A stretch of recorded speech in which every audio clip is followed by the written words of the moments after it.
So, you finally purchased your new used car.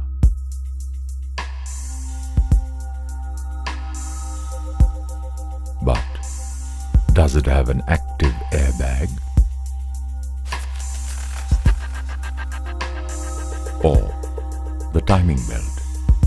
Is it ticking like a time bomb and waiting to explode?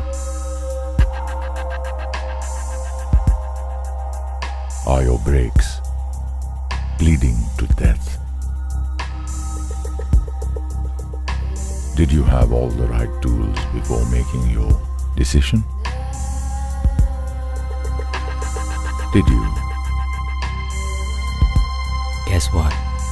Now, you don't even need a spanner to check your wheels.